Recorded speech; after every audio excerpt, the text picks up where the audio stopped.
আজকে যার কথা বলবো জায়গাটা কোথায়? আদি সপ্তগ্রামে জন্ম নিল দাসের রঘুনাথ। আদি সপ্তগ্রামে জন্ম নিল দাসের রঘুনাথ। আজি উলুধ্বনি হরিধ্বনি করিলা ভুবন। উলুধ্বনি হরিধ্বনি করিলা ভুবনে। বলি উলুধ্বনি হরিধ্বনি করিলা ভুবন। উলুধ্বনি হরিধ্বনি করিলা ভুবন। এই আদি সপ্তগ্রামে হিরণ্য দাস আর গোবর্ধন দাস, হরিবল মায়েরা, হিরণ্য দাস আর গোবর্ধন দাসে অনেক সাধ্য সাধনা করে একটা পুত্র সন্তান পেয়েছিল, যার নাম রেখেছিল রঘুনাথ দাস। তবে বাবা রঘুনাথকে পেয়েছিল কি করে? একটা কথা মনে রাখবেন মা, একটা পুত্রের জন্য আমরা 7 ঠাকুরের কাছে মানত করি। কি হয়েছে?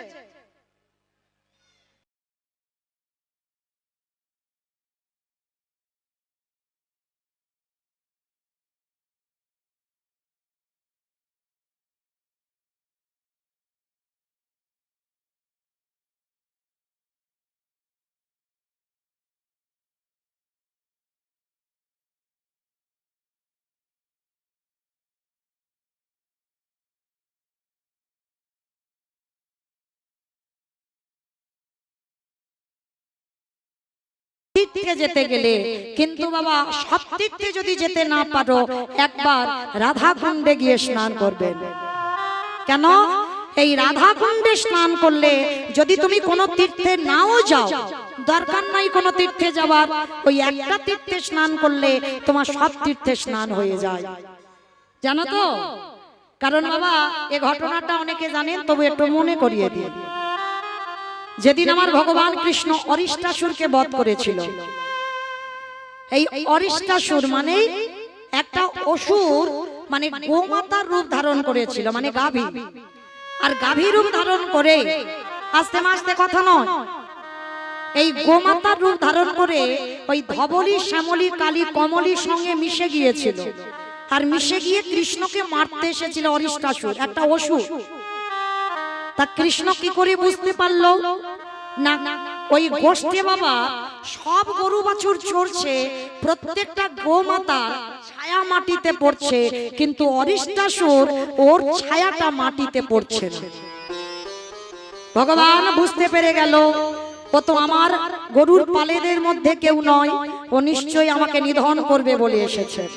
আর তখন অরিষ্টাসুরের সঙ্গে যুদ্ধ হলো।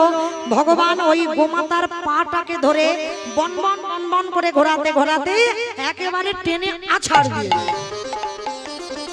মানে একটা আছাড় এমন দিয়েছে অরিষ্টাসুর বধ হয়ে গেছে। আর যেই না অরিষ্টাসুর বধ হলো, শ্রীমতী রাধারানী গোবিন্দের দর্শন করে বলেছিল, তুমি হচ্ছে পাপী। শুধু পাপী নয়, তুমি হলে মহাপাপী।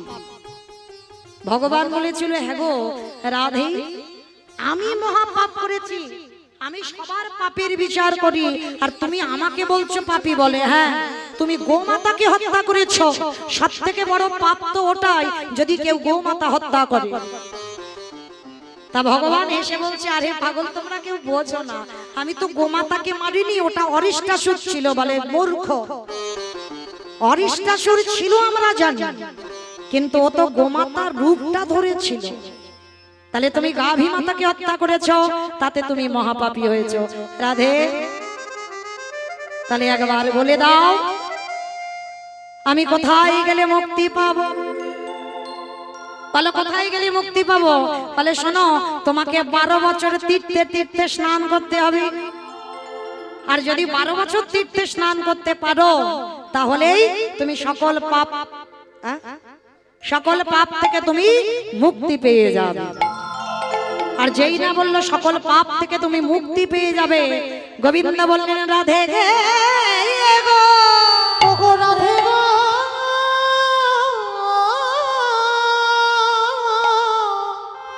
যাকে আমি আগে বলো না দেখলে থাকিতে পারি না। আর তুমি কি না বলছো আমি 12 বছর তীর্থে কাটাবো? বাবা আমি দম বন্ধ হয়ে মরে যাব রাধে, তুমি উপায় কিছু বলে দাও।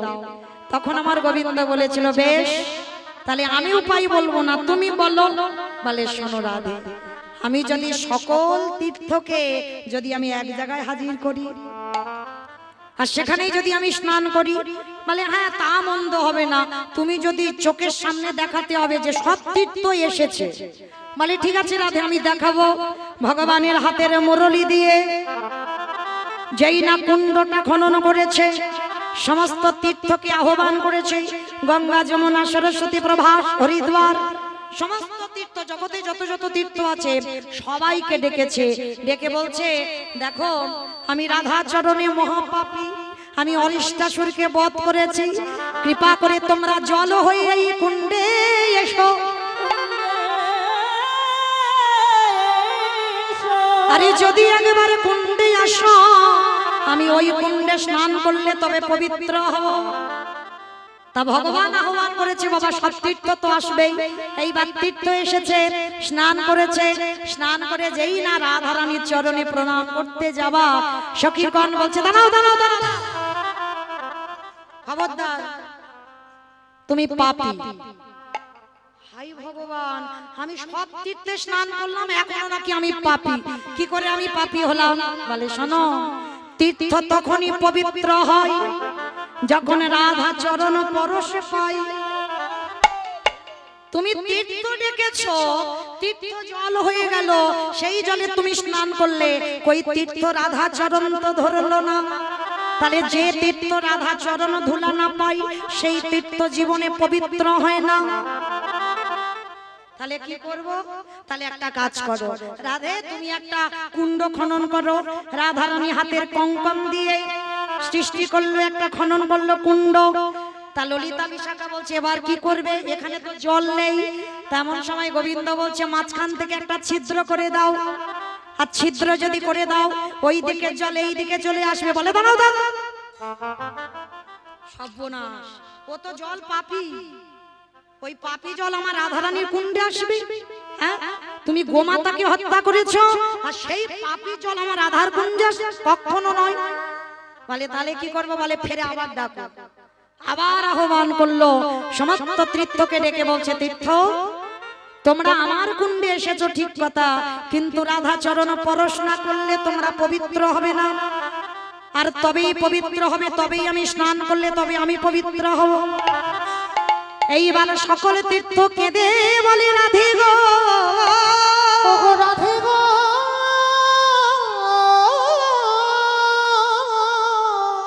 তুমি যদি করুণাময়ী, তুমি যদি কৃপাময়ী হও। দেখবেন বাবা, ভগবানের কাছে কেউ সরাসরি যাবে তো উনি বাবা চিত্তগুপ্তের খাতা দেখে হিসাব করবে কত পাপ পূর্ণ করেছো, ভগবান হিসাব করবে। কিন্তু যদি রাধা চরণে কেউ ধরতে পারে, আমার রাধা রানী কোনোদিন চিত্রগুপ্তকে ডেকে বলবে না পাপ পুণ্যের খাতাটা দেখাও। যদি একজন ভক্ত রাধা চরণ আঁকড়ে ধরতে পারে, ওগো অচিরে কৃষ্ণ প্রাপ্তি হয় গো, হৃদয় গৌর করিব।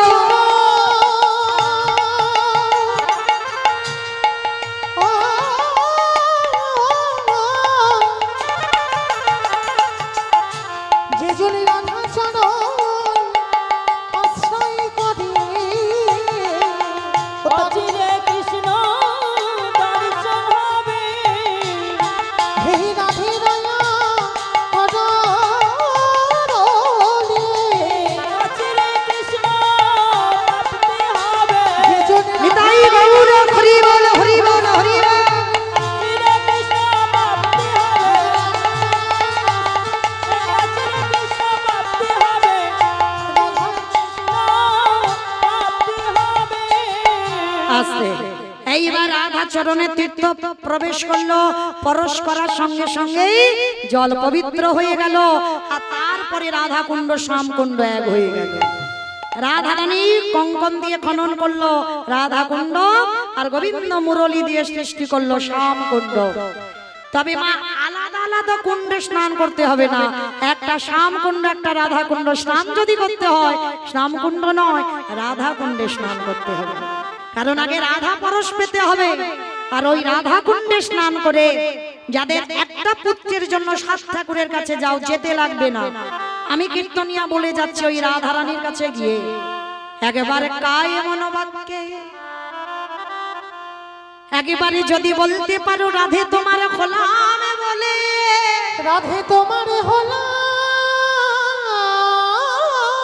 বলে, যদি তুমি আঁচল পেতে আমার রাধারানীর কাছে যদি একবার ভিক্ষা চাইতে পারো, তবে মায়েরা ডিগ্রিওয়ালা ছেলে চাইলে দেবে না, চাকরিওয়ালা ছেলে চাইলে দেবে না, তাহলে কিরকম ছেলে চাইতে হবে? আমায় কৃষ্ণওয়ালা পাখি দাও, অন্তিমের সময়ে যেন আমার দুবারে বসে সে যেন কৃষ্ণ ভজন সাধন করিতে পারে। রাধে গো রাধে গো, তুমি ওই রকম কৃষ্ণ বলা সন্তান আমাকে দাও।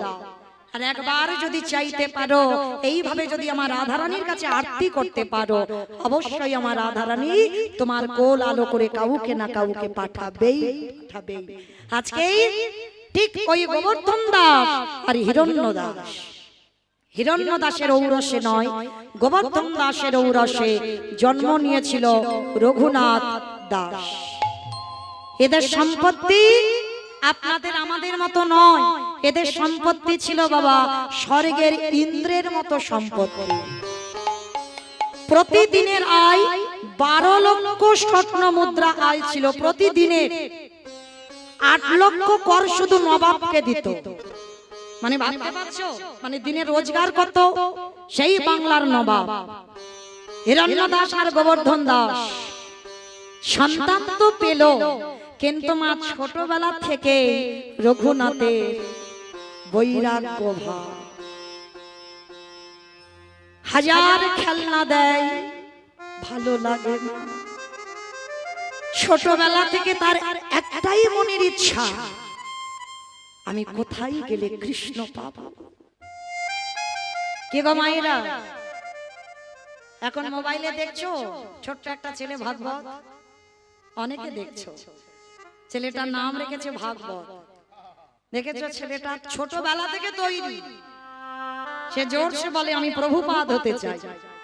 হ্যাঁ, ছোট্ট ছেলে একটা। তাহলে ভাবতে পারছো ওই ছেলেটা, একটা কথা মনে রেখো বাবা, যারা সকাল সকাল নেমে পড়েছে, আমরা তো 80 লক্ষ জনই ফেলে এসেছি, 4 লক্ষ বার মানব জন্ম।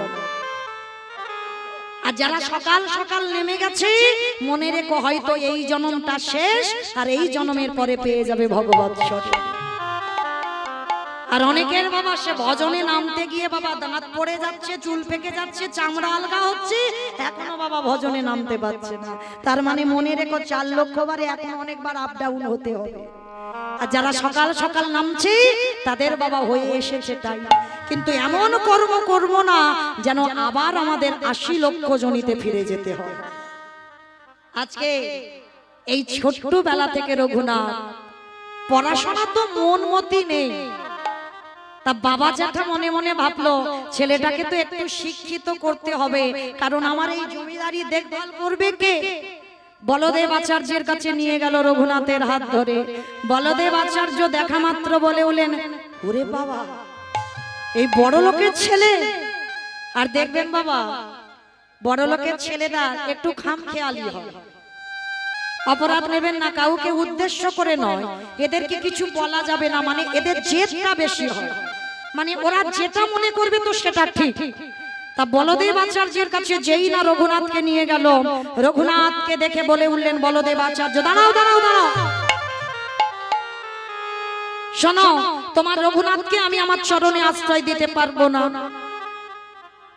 হিরণ্য দাস আর গোবর্ধন দাস চরণ ধরে বলছে, হে গুরুদেব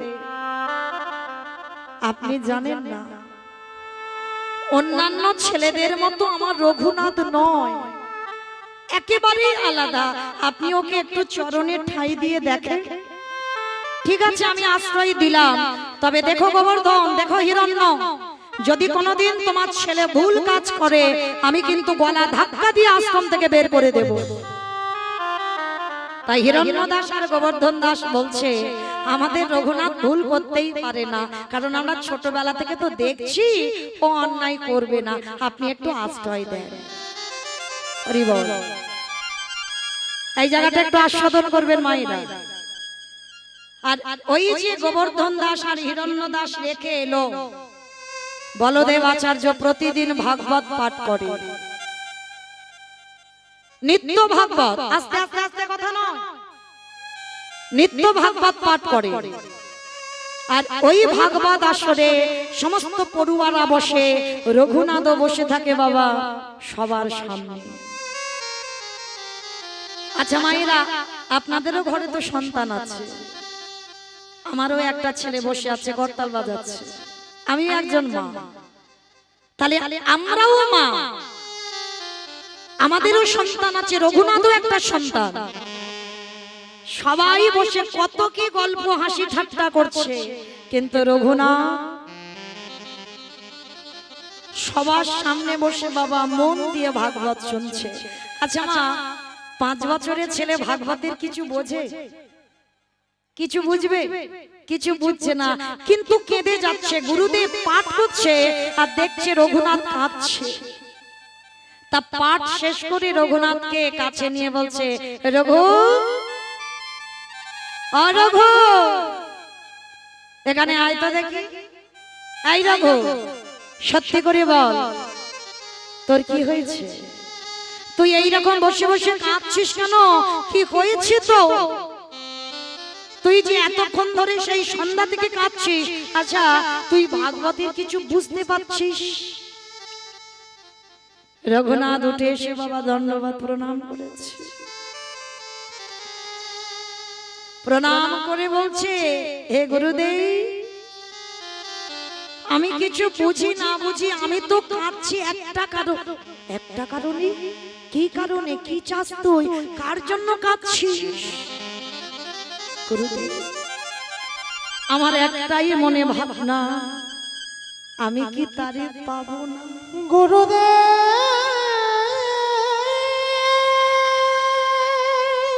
আমি কি তারে পাবো না? আমি কোথা গেলে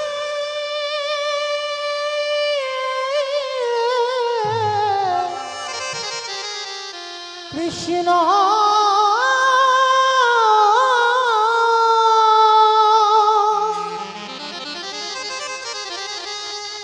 কৃষ্ণ দরস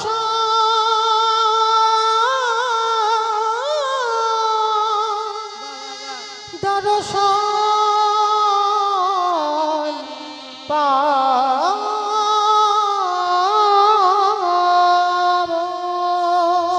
বলো না গুরুদেব, আমি কোথায় গেলে তাকে পাবো? একটা কথা মনে রেখো বাবা, ভগবান পেতে গেলে আগে হৃদয়ে আকুলতা চাই। আর যত আকুলতা হবে, যত তোমার হৃদয়টা ছটফট করবে ভগবানের জন্য, তাহলে জেনে যাবে বাবা খুব তাড়াতাড়ি তোমার ভগবত দর্শন হবে। এই কথাটা বাবা শ্রী শ্রী রামকৃষ্ণ পরমহংসদেব ওই নরেন ঠাকুরকে প্রশ্ন করেছিল, ঠাকুর, ভগবান পেতে গেলে কি করতে হবে গো? ভগবান পেতে গেলে কি হয় গো? আমি যে ভগবান পাবো, আমার কি অনুভব হবে? তাহলে দাঁড়া, আমি তোকে দেখাচ্ছি বেটা। এইবার দক্ষিণেশ্বর কালীবাড়িতে ঠাকুর থাকে, আর দক্ষিণেশ্বর কালীবাড়ি থেকে বাবা ওই শ্রী শ্রী রামকৃষ্ণ পরমহংসদেব নরেনকে ডেকেছে, নরেন, আয় নরেন, আয়। এইবার ওই গঙ্গার ঘাটে স্নান করতে নেমেছে, আর যেই না স্নান করতে নেমেছে বাবা, সঙ্গে সঙ্গে ডুবটা দিয়েছে। আর আমার ঠাকুর কি করেছে, নরেনের মাথাটা নিয়ে জলের ভিতরে একেবারে চেপে, আর যেই না জলের ভেতরে চেপে ধরেছে, আর একজন যদি বাবা ডুব দেয় আর কেউ যদি মাথাটা নিয়ে ধরে চেপে থাকে, কি দশা হবে? মানে মরে যাবার মতো আকুপাকু করবে না হৃদয়টা, মানে ছটফট করছে, ছটফট করছে। আর যেই না ঠাকুর ছেড়ে দিয়েছে, নরেন বাবা একেবারে হাঁপিয়ে গেছে, জল থেকে উঠে পড়েছে। উঠে পড়েই বলছে, এই জন্য তোমায় বলে পাগল। তার ঠাকুর খিলখিল করে হাসছে, আমায় পাগল বললি কেন? পাগল না, আমি তোমাকে জিজ্ঞাসা করলাম ভগবান পেতে গেলে কি করতে হয় বলো, আর কি রকম হয় অনুভব সেটা বলো। আর আমি স্নান করলাম, তুমি আমার মাথাটা নিয়ে জলের তলায় চেপে ধরলে। আর ঠাকুরের বই যারা পড়েছেন বাবা, উদাহরণ ছাড়া তো ঠাকুর কথা বলে না। দেখবেন ঠাকুর যা যা কিছু করে সব উদাহরণ। তার যেই না মাথাটা চেপে ধরেছে, তার ঠাকুর প্রশ্ন করছে, হ্যারে নরে, যখন মাথাটা চেপে ধরেছিলাম তোর এই ভিতরটা কিরকম হচ্ছিল বলতো? বলে সাদে বললাম তোমায় পাগল, বলে আর একটু হলে তো আমি মরে যেতাম, আমার ভিতরটা যেন আকুপাকু করছিল, এই যেন প্রাণটা চলে যায়, এই যেন প্রাণটা চলে যায়। নরে, ভগবানকে পেতে গেলে যেদিন তোর হৃদয়ে ওই রকম আকুলতাটা আসবে, ভগবান পেতে গেলে যেদিন তোর হৃদয়টা ওই রকম ছটফট করবে, যেন এই প্রাণ বেরিয়ে যায়, এই প্রাণ বেরিয়ে যায়, যদি করতে পারিস তাহলেই তুই জানতে পারবি যে তোর ভগবত কৃপা হবে। নিতাই গৌর প্রেমানন্দে। ঠিক আজকের বাবা ঠিক এই রকম রঘুনাথের দশা। ছোট্টবেলা থেকে রঘুনাথ ওই আশ্রমে বসে আর নয়ন জলে কাঁদে আর বলে, আমি কি তারে পাবো না, আমি কি তারে দেখা পাবো না। কৃষ্ণ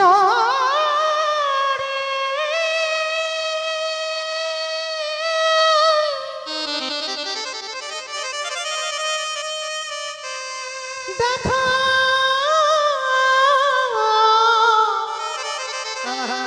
দেখা দে,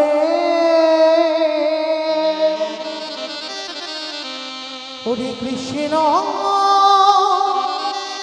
দেখা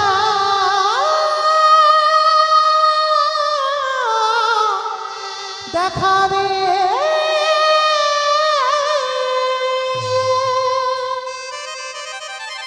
আশ্রমে রইল রঘুনাথ বাবা। এদিকে নামাচার্য হরিদাস লক্ষ্য হীরাকে উদ্ধার করে একদিনের জন্য এসেছিল ওই বলদেব আচার্যের ঘরে।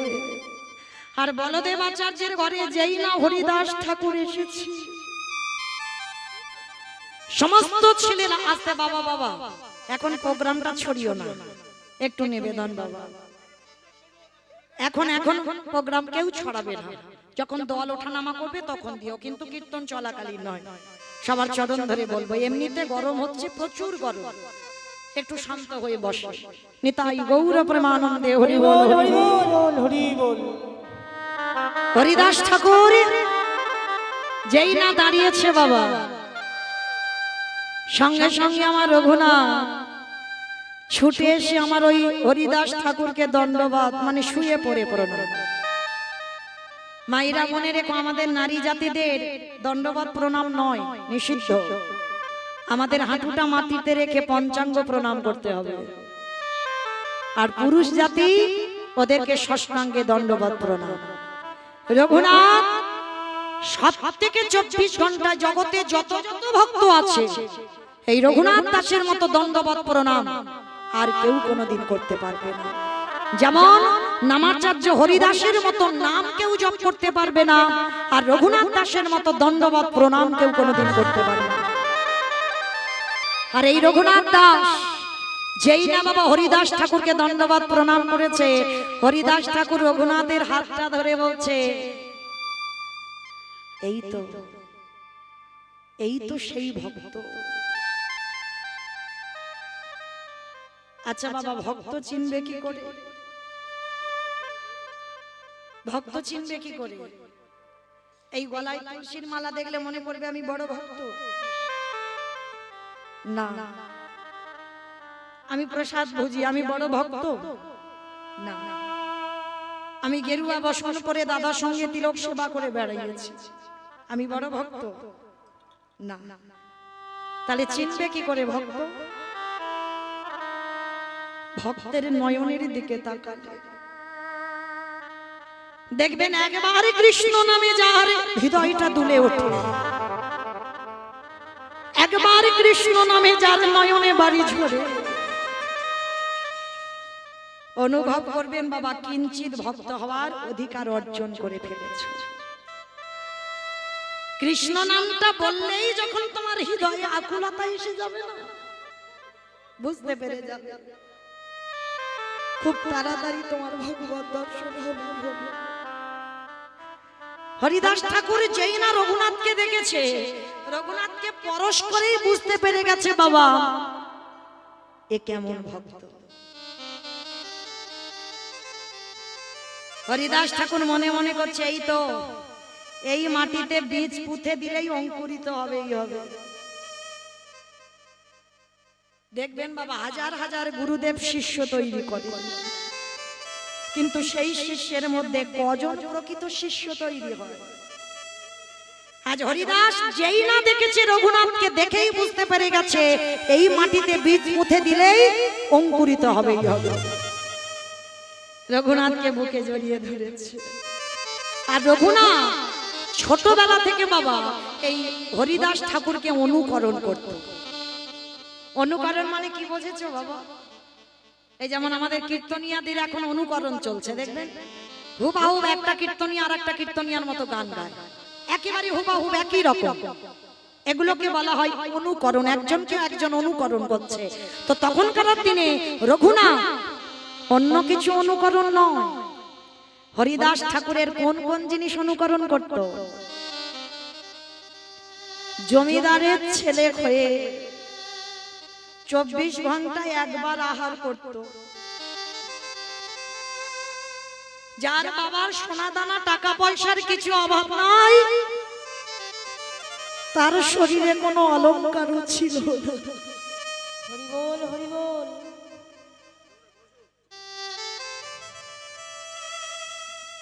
কারণ বাবা কলি তো বসবাস করে স্বর্ণতে। ভক্তি জগতে যদি আগাতে চাও, ওই সোনা দানার লালসা তোমায় ত্যাগ করতে হবে। অনেক গহনা পড়ে থাকলে অহংকারে জন্মে যাবে, তোমার ভজন পথে বাধা হয়ে দাঁড়াবে। রঘুনাথের জমিদারির ছেলে হয়েও পরনে একটা বহির্বাস আর একটা অন্তর্বাস, সেও বাবা জীর্ণ মলিন শত ছিদ্র। কৃষ্ণ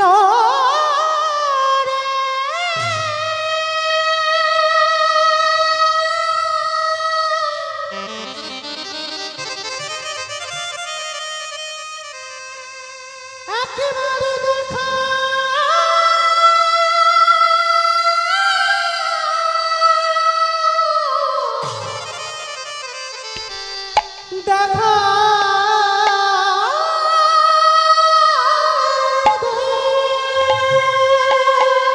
রঘুনাথ শয়ন করত মা ধুলার পরে, কোন রকমে মাটিতে একটা মাদুর বিছিয়ে, মাথায় না থাকতো বালিশ, অঙ্গে না থাকতো কোনো কাঁথা।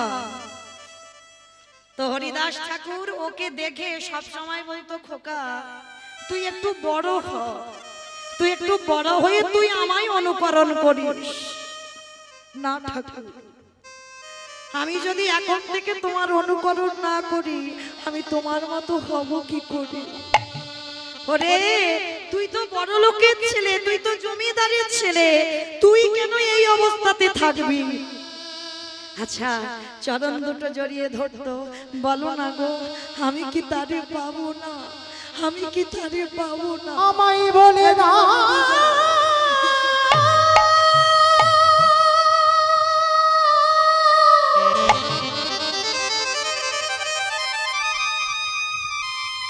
আমি কোথায় গেলে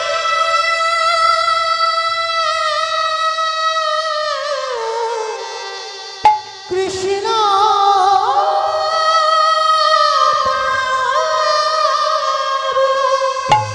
কৃষ্ণ ছাড়া আমার